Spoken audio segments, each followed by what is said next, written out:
pressure, this controls your pressure to this pump. You can adjust your pressure with this valve here, or you can adjust it with this valve. This is the valve I've been using to keep my pressure slow. So as you can see, when I did this, shut off my pressure and release that, I now have released all my pressure from my system. Now, when I reapplied my pressure and I go slow, you can visually see I'm not got a lot of pressure activating this pump. It's barely any at all, and you just see it ticking away, okay? If I put more, now it goes up a lot more, okay? The more pressure I do, the higher that pressure valve can be. So you're adjusting it using this valve rather than this.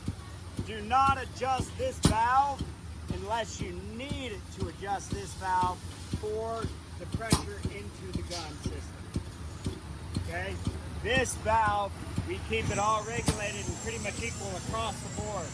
So if you need to adjust your pressure, use the air going into the system to adjust it rather than the controlled air that's already been set to a max position.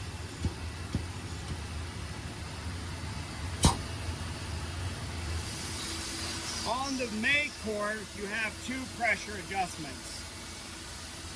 You have your pressure adjustment for your fluid into the pump, and you have your air pressure adjustment, okay? In this system, if you're applying too much fluid on your product, this is how you would adjust it. You would adjust this pressure up and down using this valve. Okay? If I turn it, release my pressure, it's going to alter this number.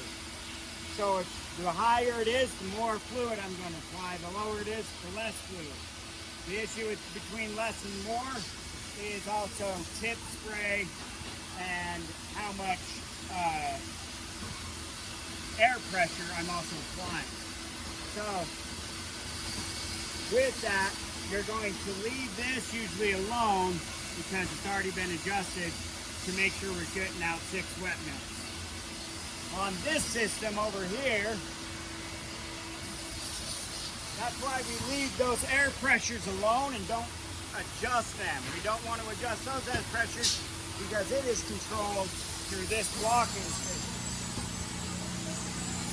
In this blocking system, that air pressure is controlled through this one and the one up above. The one up above is your lacquer, the one here is your paint.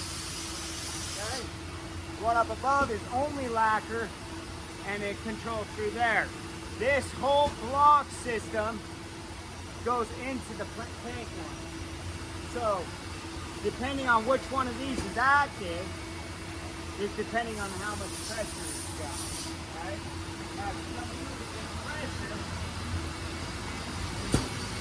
these are already set to give this max amount of pressure to that block. So if you went through, pretty much every one of these has that same pressure set. So that's why we don't adjust it there and we use the valve. The way that this system pressure is adjusted, we don't have that wrench on there. We don't need to manually adjust it because it has, it is mechanically done through this operating panel. Okay? Okay? So if you look into this, okay, you come into here, you go into your color management, you can see right here your material pressure is at 16%. So if I wanted to apply more pressure, I could jump that to 17. If I wanted less pressure, drop it down to 15, 14, whatever you need. Those pressure valves are affecting the viscosity, or not your viscosity, your milk thickness you're putting on your pan.